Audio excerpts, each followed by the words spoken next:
Olha, vamos conversar agora com a gastroenterologista, que é a nossa querida Jocely Oliveira. E ela vai falar sobre as consequências da síndrome de Crohn, que na verdade afeta esse organismo, que é o intestino, e que a gente sabe que traz danos para a vida da pessoa, mas que a gente pode entender melhor. Doutora, seja bem-vinda. Obrigada mais uma vez, pelo convite e de estar aqui com vocês. A doença de Crohn, ela é realmente uma doença de difícil diagnóstico. Muitas pessoas levam anos, inclusive o Grupo de Estudos de Doença Inflamatória Intestinal do Brasil, o GEDIB, fez uma pesquisa e nós vimos que a média para fazer o diagnóstico da doença de Crohn é em torno de 5 a 7 anos. Nossa. Nesse intervalo, o paciente é diagnosticado com uma série de outras doenças até chegar ao consultório do especialista e fazer o seu diagnóstico. Nossa, e como é que acontece? Como é que a pessoa sofre com esse problema?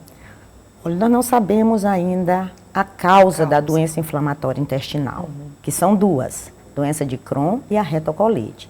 Nós sabemos que há uma base genética, então pessoas que são susceptíveis geneticamente, elas vão apresentar uma desregulação do seu sistema imunológico, que ao invés de protegê-la, vai atacar. E vai atacar exatamente o seu intestino, levando ao aparecimento de lesões, de úlceras, de feridas, de processos inflamatórios, que vão desencadear uma série de sintomas, como diarreia, perda de peso, como a Carla falou, dor abdominal recorrente, náuseas, quer dizer, uma série de sintomas que, aliados a uma alteração da microbiota intestinal e dos, vamos dizer assim, gatilhos ambientais, vão levar o médico a fazer o diagnóstico dessas enfermidades. Quais seriam os exames? Nós temos, o primeiro é a história do paciente. Então o médico tem que ter paciência para ouvir a história. Quando começou, que não se trata de uma diarreia aguda, é um paciente que vem com uma diarreia há 1 ano, há 2 anos, que vem se tratando para verminose há uma série de tempo. Pacientes que têm uma doença que acomete o intestino alto, delgado, alto, ele vai ter sintomas de gastrite, sintomas de um cálculo na vesícula, então é aquela dor epigástrica na altura do estômago, que é recorrente, náusea, cheio. Então, se confunde às vezes. Então, primeiro, para fazer o diagnóstico, tem que ouvir a história do paciente. Aliado a isso, um bom exame físico, tem que tocar a barriga do paciente, tem que examiná-lo. E depois, então, vem os exames laboratoriais. Desses aí, é claro que nós temos uma série de exames que nós chamamos as proteínas de fase aguda, que são importantes, mas hoje nós dispomos, aqui em Teresina, de excelentes endoscopistas, e a colonoscopia é o padrão ouro para o diagnóstico da doença inflamatória intestinal, aliada à tomografia ou à enterorressonância. Com isso, nós fazemos o diagnóstico preciso das doenças inflamatórias intestinais. A nossa convidada falou agora há pouco a respeito dos remédios. Descobrindo a doença, vem um remédio que é para a vida toda? Exatamente. A doença inflamatória intestinal, ela não tem cura. É uma doença crônica que vai acompanhar o paciente para o resto da vida, mas ela tem tratamento. E tem tratamento excelente. Desde 2002, nós dispomos dos imunobiológicos, que são medicamentos que vieram realmente mudar a história natural da doença inflamatória intestinal.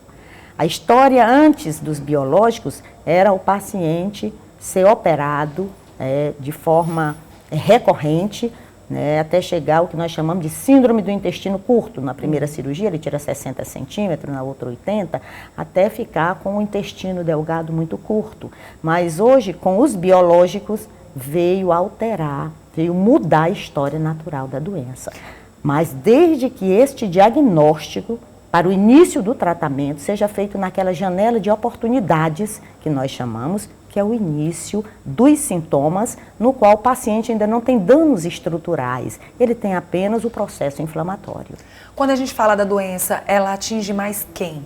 Por exemplo, crianças, adolescentes, homens e mulheres? Olha, essa doença ela tem um pico de incidência maior. Esse pico de incidência vai dos 20 aos 35 anos de idade, portanto, na fase mais ativa do paciente. Mas ela pode acometer qualquer idade. Então, nós temos pacientes com 2, 1 ano de idade já sendo diagnosticados com doença de Crohn. Recentemente, eu tive no meu consultório uma paciente com 82 anos, com doença de Crohn. Então, ela atinge todas as faixas etárias, de ambos os sexos, mas predomina dos 20 aos 35 anos. A gente está sabendo que vai ter uma live, é isso que vai acontecer no dia 29? Exatamente. Queria que você convidasse as pessoas. A Associação dos Pacientes Portadores de Doença de Crohn e Retocolite do Norte e Nordeste do Brasil, que é a associação que reúne, né, todos esses pacientes, vai realizar uma grande live, que será no dia 29, agora de maio, às 16 horas, que será transmitida pelas nossas redes sociais. Nós vamos ter grandes gastroenterologistas que vão abordar os dois temas. Nós vamos ter uma nutricionista que irá falar sobre os aspectos nutricionais, inclusive com uma receita maravilhosa, uma vez que eles têm, né, um cardápio um pouco, né, reduzido. Entretanto, nós vamos ter essa gastronomia lá neste dia. Vamos ter informes do GEDIB e ele será transmitido ao vivo pelas nossas redes sociais, Facebook, YouTube. Então, eu conto com a presença, com a participação de todos vocês. Quero agradecer pela sua presença. Foi um prazer ter conversado com você. Você passa uma paz muito grande pra gente, viu? Obrigada.